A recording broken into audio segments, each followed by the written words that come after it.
आज Doubtnut app download करें। Doubtnut पर अपने सभी गणित, रसायन विज्ञान, भौतिक विज्ञान और जीव विज्ञान के डाउट्स का करो सफाया। बस प्रश्न की फोटो खींचो, एक ही प्रश्न को क्रॉप करो और तुरंत वीडियो सोल्यूशन पाओ। अभी डाउनलोड करें। देखिए, प्रश्न हमें दिया हुआ कि निम्न रेडियो एक्टिव क्षय के द्वारा यहाँ पर एक कोई परमाणु होता है x के रूप में जिसका मान है 234, उसके परमाणु द्रव्यमान और 92 उसके परमाणु संख्या को बता रहा है। कुछ रेडियो एक्टिव क्षय के बाद उसमें परिवर्तन ये होता है कि y के रूप में, मतलब वो परमाणु परिवर्तित हो जाता है y के रूप में, और उसमें द्रव्यमान की संख्या, परमाणु द्रव्यमान का मान 222 और परमाणु के लिए उसकी संख्या का मान, परमाणु संख्या, परमाणु क्रमांक 87 हो जाता है। में उत्सर्जित होने वाले इस प्रकार, अगर रेडियो एक्टिव क्षय हुआ है तो अल्फा और बीटा कणों की संख्या जो वहां से उत्सर्जित हुई है पहले पदार्थ से दूसरे पदार्थ में बनने में, तो उसकी संख्या कितनी होगी ये पूछा जा रहा है। इनके मान हमें 3 और 3 के रूप में, मतलब अल्फा कण और बीटा कण के मान क्रमशः 3 और 3, दूसरा में 3 और 1, तीसरा में 5 और 3, और चौथे विकल्प के रूप में 3 अल्फा कणों की संख्या और बीटा कणों की संख्या 5 होगी, ये बोला जा रहा है। तो पहले हम देख लेते हैं कि ये होता क्या है। रेडियो एक्टिव क्षय हुआ है तो समीकरण हम पहले लिख लेते हैं कि पहले पदार्थ x के रूप में था, परमाणु क्रमांक को हम नीचे लिखते हैं 92 के रूप में, और परमाणु जो द्रव्यमान होता है उसे 234 के रूप में लिखा जाता है। वो परिवर्तित हुआ है यहाँ पर किस तरह से, वो यहाँ पर परिवर्तित हुआ है दूसरे पदार्थ में, मतलब अगर हमने उसे y के रूप में लिया तो उसका मान कितना, उसका मान दिया है यहाँ पर 222 के रूप में उसका परमाणु द्रव्यमान, और अगर उसमें परमाणु संख्या की बात की जाती है तो वो 87 है। ठीक है, तो उत्सर्जित अल्फा कण और बीटा कण के संख्याएं हमें ज्ञात करनी होगी। देखिए, अब जब भी बात आती है अल्फा कणों के उत्सर्जन की, अल्फा कण जब भी उत्सर्जित होता है होते हैं, इस तरह से एक मान के चला जाता है कि हीलियम यहाँ पर एक परमाणु जिसके लिए उसका द्रव्यमान 4 है और उसके परमाणु संख्या 2 है, उतनी मात्रा उत्सर्जित होती है। तो इस तरह से अगर हम समीकरण को समझाएं, पहले बात की जा रही है अल्फा कणों की, तो अल्फा कण के लिए उस समीकरण को समझाएं तो देखिए यहाँ पर x है और हम इसे बोल देते हैं परमाणु द्रव्यमान को a के रूप में और परमाणु संख्या को z के रूप में। तो ये अगर अल्फा कण यहाँ से निकले हैं तो होता क्या है, इसे हमने y के रूप में लिया, a का मान हो जाएगा a ऋण 4, मतलब परमाणु द्रव्यमान में 4 की कमी होती है, और इस तरह से परमाणु क्रमांक में 2 की कमी यहाँ पर होती है, और हम इसे लिख सकते हैं यहाँ पर हीलियम के रूप में 4 और 2 के रूप में। ठीक है, अल्फा कणों में कुछ इस प्रकार का परिवर्तन होता है, ये हमने समझ लिया। अब रही बात बीटा कणों की, तो बीटा कणों को हम कैसे समझें, तो दूसरा कंडीशन हमारे पास है बीटा कणों के लिए। तो बीटा कण में होता क्या है, बीटा कण दो प्रकार के होते हैं। एक तो यहाँ पर हम परमाणु क्रमांक में परिवर्तन की बात करते हैं तो दो तरह से होता है, एक होता है ऋणात्मक रूप में, एक होता है धनात्मक रूप में।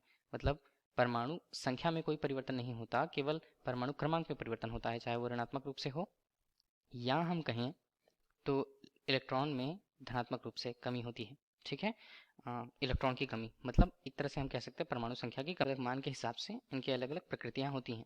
तो जैसा प्रश्न में दिया गया है कि सबसे पहले तो 234 से 222 हो जा रहा है परमाणु यहाँ पर द्रव्यमान, तो परमाणु द्रव्यमान में परिवर्तन को डेल अगर ए से हम प्रस्तुत करते हैं, ठीक है, उसका मान कितना है, वो था 234, वो हुआ कितना 222। ठीक है, तो इसका मान आएगा कितना, इसका मान आएगा 12। मतलब हम ये कह सकते हैं कि परमाणु द्रव्यमान में कमी कितनी हुई है, अगर हम इसे लिखें कि 12 की कमी हुई है तो इसे किस तरह से लिखा जाएगा, एक अल्फा कण में एक अल्फा कण से कितना परिवर्तन होता है, 4 परमाणु द्रव्यमान की कमी होती है। तो अगर हमें किसके लिए देखना है, यहाँ पर 12 की कमी होने के लिए कितने यहाँ पर अल्फा कण चाहिए होंगे, तो यहाँ पर अगर हमने 3 का गुणा कर दिया इस तरफ तो हम ये कह सकते हैं कि 3 कण अल्फा कण के चाहिए होते हैं। ठीक है, 12 परमाणु द्रव्यमान में कमी करने के लिए, तो हम ये कह सकते हैं कि चलिए हाँ, यहाँ पर 3 अल्फा कण की कमी हुई है, 3 अल्फा कण जो है कम हुए हैं।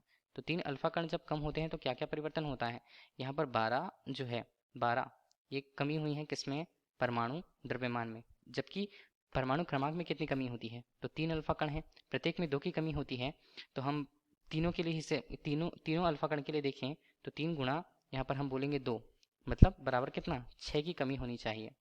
ठीक है, अब देखिए यहाँ पर 6 की कमी कितनी हुई है, अगर हमने यहाँ पर परमाणु द्रव्यमान देखा तो वो 92 से 87 हो रहा है, मतलब डेल जेड हम देखें तो वो कितना है, यहाँ पर 92 से हो रहा है 87 की बात करें वो कितना आता है, वो आता है डेल जेड के रूप में 5।